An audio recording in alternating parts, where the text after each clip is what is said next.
The world remembers Elvis as the king, but Priscilla Presley remembers what it cost to love him. For decades, she stood just beyond his spotlight, the elegant figure who seemed to glide through history untouched.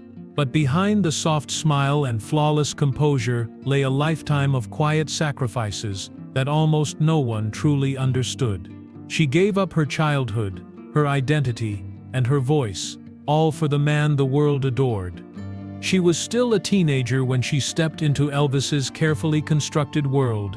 From that moment on, every choice she made was shaped by his fame, his needs, and the relentless expectations that came with being tied to a living legend. She stood by him through adoration and addiction, through whispered rumors and public praise, even as her own dreams faded into the background. The world saw the glamour. She lived the cost. Now at 79, Priscilla is finally peeling back the curtain. She's revealing the personal sacrifices she kept hidden for more than half a century. The choices no one knew she made, the pain she never voiced, and the legacy she still carries. What did she give up for Elvis? And why is she choosing to tell the truth now? Before Priscilla Presley became a public figure, she was Priscilla Beaulieu, a 14-year-old girl living a quiet military life in Wiesbaden, West Germany. Her father's Air Force posting had uprooted the family from the United States, placing them in a world of rules and routine. It was there, far from the bright lights of America, that fate intervened. One evening in 1959, at a party hosted by an acquaintance, Priscilla met a 24-year-old Elvis Presley. He was already a global phenomenon, stationed nearby during his own military service. The contrast between their lives could not have been greater. He was a cultural icon, and she was still in high school. That night changed everything. Elvis was captivated by her innocence and quiet demeanor. She was flattered, overwhelmed, and drawn into a reality she had only seen in magazines. What began as a single meeting quickly became a carefully managed courtship. Elvis invited her back to see him often, sometimes late into the night, with her parents reluctantly agreeing under strict conditions. But those visits carried consequences. She began missing schoolwork, losing sleep, and facing whispers from classmates who could hardly comprehend the situation. Behind the scenes, Elvis's team worked to keep everything discreet. Publicly, she remained a young girl in Germany. Privately, she was being groomed for a future she couldn't yet imagine. In 1963, after years of pressure and promises, Priscilla's life shifted again. With Elvis back in the United States, he convinced her parents to let her move to Memphis under their supervision, promising she would finish school and live in a structured environment. She enrolled at Immaculate Conception High School by day, then spent her evenings at Graceland, adapting to Elvis's unpredictable schedule. The move severed her from her peers, her familiar routines, and any sense of independence. She had crossed an invisible line, entering a world where her time, appearance, and even emotions began to orbit someone else's life. It wasn't just a change of address.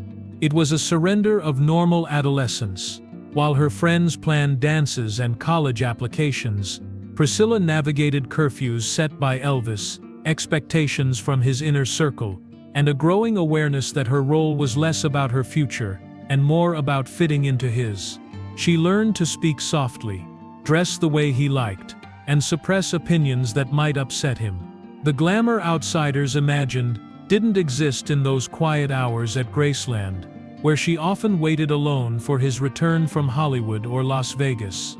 By the time she graduated, she was no longer the girl who met him in Germany. She had become part of his carefully constructed world, molded to fit the image surrounding the king. That transformation, subtle, relentless, and unspoken, was the first great sacrifice she made. Graceland was more than a mansion. It was a stage. Every hallway, every room, every routine was designed to protect Elvis's image and keep his world intact. When Priscilla moved in permanently after graduation, she entered an environment where the walls carried whispers and every action was observed. She was surrounded by the so-called Memphis Mafia, Elvis's loyal circle of friends, associates and employees who maintained an invisible structure around him.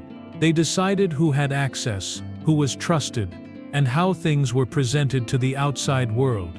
Priscilla had to learn quickly how to exist within that ecosystem without stepping out of line. The public imagined a fairy tale existence. Parties with celebrities, glamorous outfits, nights filled with music and laughter. In reality, Graceland often felt like a gilded cage. Elvis's schedule was unpredictable. He slept through much of the day, lived at night, and could vanish for weeks to film movies or tour. Priscilla was expected to be ready whenever he wanted her by his side, yet she had little say in how she spent her time when he was away. She wasn't allowed to take traditional jobs, attend college classes like her peers, or build an independent life. Her role revolved around being available, supportive, and silent. Inside the house, she felt the weight of expectation pressing down. The staff followed Elvis's lead, and Priscilla learned that any disagreement, any display of frustration, could quickly become a topic of conversation among the inner circle. Privacy didn't truly exist. She had her own room at first, a symbol of propriety for the outside world. But in practice, her life revolved entirely around his schedule. Her days were spent waiting for him to wake, waiting for his calls from movie sets, waiting to know if she would be included in the next trip or left behind to keep up appearances. The emotional isolation was profound. Friends from her teenage years faded away. She had few people she could confide in, and even fewer who truly understood what her life had become. The image of Elvis and Priscilla as a glamorous couple was everywhere. Magazines, newspapers, fan clubs. But within Graceland, she felt increasingly invisible. Her opinions, needs, and ambitions were quietly set aside in favor of preserving harmony around Elvis. It was understood without ever being spoken. His career came first, his comfort came first, his image came first. There were moments of genuine affection, of shared laughter and tenderness, but they were fleeting, often interrupted by the demands of fame. She couldn't simply walk down the street, make plans with friends, or decide on her own future. Every choice filtered through the question, how will this affect him? Over time, that question became second nature, erasing pieces of her individuality. The mansion that had once dazzled her became a place where silence carried more power than words. This was the reality the public never saw. Behind the white columns and iron gates, Priscilla was learning how to disappear inside someone else's story. From the moment she entered Elvis's orbit, Priscilla understood that silence was part of the unspoken contract. Every person around him had a role to play in protecting the image that millions of fans adored. For Priscilla, that meant shaping her behavior to fit the narrative his team crafted. She wasn't just his companion, she was part of a carefully controlled presentation to the world. And the cost of maintaining that illusion grew heavier with each passing year. Elvis's life was filled with temptations and scrutiny. Rumors circulated constantly about his co-stars, his nightlife, his habits, yet publicly, the story remained pristine. Priscilla learned to keep her reactions private. She didn't question him in front of others. She didn't share her doubts with the press. Even moments of personal pain were hidden behind a calm exterior. She became skilled at reading the room, knowing when to smile, when to withdraw, and when to pretend nothing was wrong. Every silence protected him. Every carefully chosen word reinforced the legend. His team reinforced this dynamic at every turn. If gossip surfaced, she was expected to deny it or ignore it. If fans asked personal questions, she deflected gracefully. If a situation threatened his public image, she adjusted her own behavior to diffuse it. She didn't have the power to shape the narrative, only to support it. In interviews and appearances, she presented herself as the loyal partner, demure, elegant, and devoted. That persona wasn't accidental. It was expected. The pressure intensified as Elvis's fame expanded through the 60s. Film roles paired him with glamorous actresses, sparking headlines about on-set chemistry. Priscilla saw those headlines like everyone else, but she had no space to respond. She couldn't confront him publicly or confide in outsiders. Her emotions became something to manage quietly, behind closed doors. The image came first. Her feelings came second, if at all. There were also personal boundaries she was asked to maintain for the sake of appearances. Their relationship had started when she was still very young, and the public needed to perceive it as wholesome and idealized. She was instructed on how to dress, how to speak, and how to carry herself in public. Anything that might draw unwanted attention or challenge the established narrative was discouraged. Over time, this constant self-monitoring became second nature.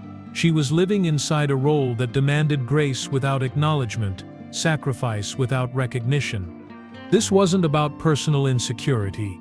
It was about survival in a world where one misstep could ripple across newspapers, fan clubs, and television screens. She carried secrets that weren't hers to tell, protected a man who rarely explained himself, and maintained a facade that left little room for her own identity.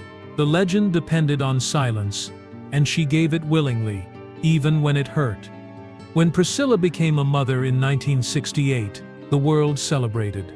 The birth of Lisa Marie was heralded as a moment of joy for Elvis and his young wife, the continuation of a dynasty adored by millions.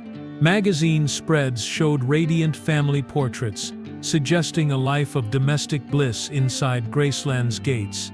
But behind those carefully composed images, Priscilla felt a profound shift. Motherhood didn't offer her more freedom, it deepened her responsibilities in ways few outsiders understood. Lisa Marie became the center of her world. Yet even in that role, Priscilla was bound by expectations set by others. She was determined to give her daughter stability, something she herself had slowly lost. She rose early to care for Lisa, often alone, while Elvis's nights stretched into early morning hours filled with music, friends, or long absences on the road. She cherished the quiet moments with her baby, but she also felt the weight of raising her almost single-handedly during his tours and film shoots. His schedule dictated everything: when they traveled, where they lived, and even when he would appear in his daughter's daily life. In another life, motherhood might have opened new paths for her: education, a career, friendships built around shared experiences. Instead, her world remained contained within Graceland's walls and Elvis's orbit. Opportunities to pursue her own ambitions were limited. She had been interested in beauty, fashion, and even hinted at dreams of performing, but those ambitions stayed in the background. Her days revolved around caregiving, managing the household atmosphere, and maintaining calm when Elvis's moods shifted. It wasn't resentment she felt. It was resignation to a role she had inherited, not chosen. Raising Lisa also made the cracks in their marriage more visible. Elvis's world didn't slow down after becoming a father. He continued filming, recording, and living the restless life of a star. Priscilla, meanwhile, watched from home, holding together the image of the devoted wife and mother while feeling increasingly separate from the man the public adored. When visitors came to Graceland, she played the role expected of her, welcoming them warmly, never revealing the exhaustion beneath the surface. Motherhood intensified her emotional isolation. Friends were scarce, and trusted confidants were even rarer. Her identity became layered, part caregiver, part protector, part symbol of stability, for a man who was often absent. She loved Lisa deeply, and wanted to shield her from the turbulence that surrounded them. Yet in doing so, she sacrificed more of herself. Her personal growth stalled, her dreams were quietly filed away, and her sense of self became increasingly fragile. The world saw a picture-perfect family. She saw a life that had narrowed into a single purpose: supporting Elvis's empire and raising their daughter within it. She wasn't unaware of what she had given up. She simply didn't have the space to reclaim it. By the early 1970s, the world around Elvis and Priscilla began to shift. The musical landscape was changing. Fame no longer brought the same sense of excitement it once had. Behind the closed gates of Graceland, the distance between them was growing. What had started as a teenage dream had become a life defined by routine, expectation, and quiet endurance. Priscilla felt it in subtle ways. At first, the late-night absences that stretched longer, the emotional detachment that crept into their conversations, the widening gap between his world on stage and hers at home. Elvis's struggles with prescription medications were no secret inside the inner circle. The man who once commanded rooms with electric energy now experienced waves of restlessness and volatility. His moods could swing rapidly, and Priscilla often found herself navigating unpredictable emotional terrain. She had spent years adapting to his schedule and public image, but this was different. The man she had built her life around was changing before her eyes, and there was little she could do to stop it. Their bond, once so intense, began to fray under the pressure of fame, exhaustion, and his personal battles. The marriage suffered quietly at first. She began seeking moments of independence, small escapes through friendships, hobbies, or simply time spent away from Graceland's relentless rhythm. For the first time, she allowed herself to acknowledge the emptiness she felt. She loved him, but she was beginning to recognize the cost of remaining in a role that left her unseen. Elvis, meanwhile, continued to live surrounded by his entourage, adoring fans, and professional commitments that kept him physically and emotionally distant.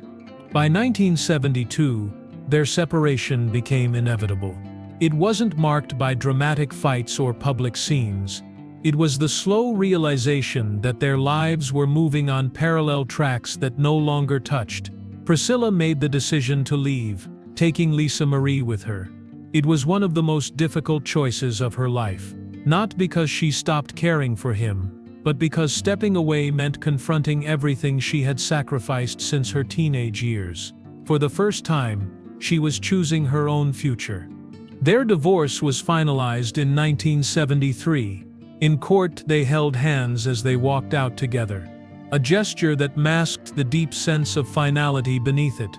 The public saw two people parting gracefully. She felt a quiet storm inside. The life she had built for more than a decade was ending. She was stepping into the unknown, carrying emotional weight that no one else could fully comprehend. The unraveling wasn't just the end of a marriage, it was the collapse of the carefully constructed world she had lived in for most of her life.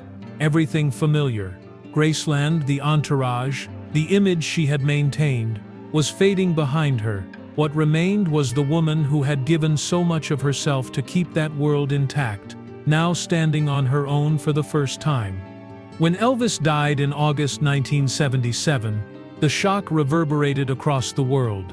Crowds gathered outside Graceland in silence, mourning the man who had defined an era.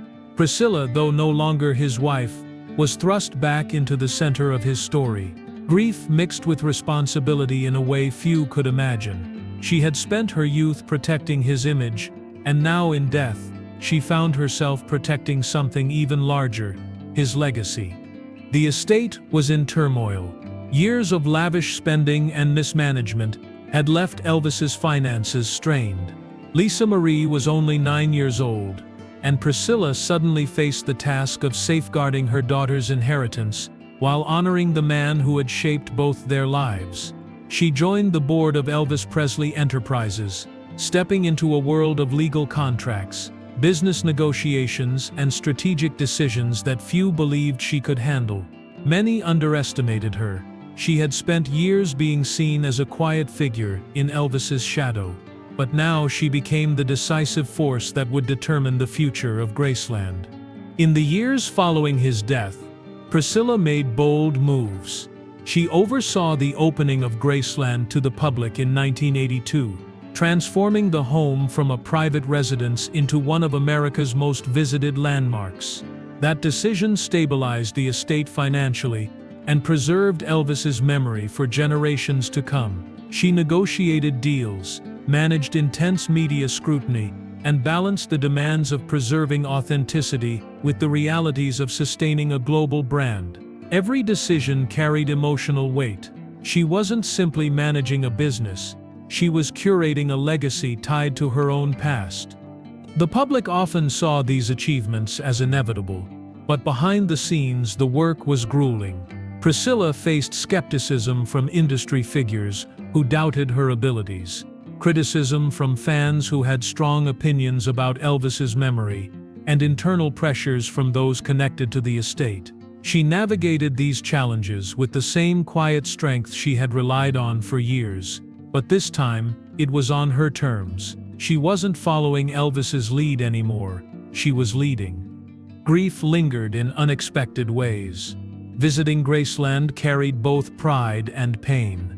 The rooms held memories she couldn't escape, the nights spent waiting, the laughter they once shared, the silence after their separation. Yet she returned again and again, determined to keep the story intact for Lisa Marie and the millions who revered him. Her role shifted from devoted partner to guardian of a cultural legacy. It wasn't a title she sought, but it became one she carried with unwavering resolve. Through this work, she reshaped public perception of herself. No longer simply Elvis's ex-wife, she emerged as a steward of his memory, ensuring that the myth and the man were preserved. The sacrifices she made in those years were quieter than the ones from her youth, but no less profound. They required strength, vision, and a willingness to face the world alone. Decades have passed since those formative years, yet the weight of Priscilla Presley's journey remains etched into every public appearance, every carefully chosen word. At 79, she stands as one of the few living links to Elvis's private world. Time has softened some memories, but it has also given her the freedom to speak more openly about the sacrifices she once kept hidden. The image the world saw was polished, glamorous, and mythic.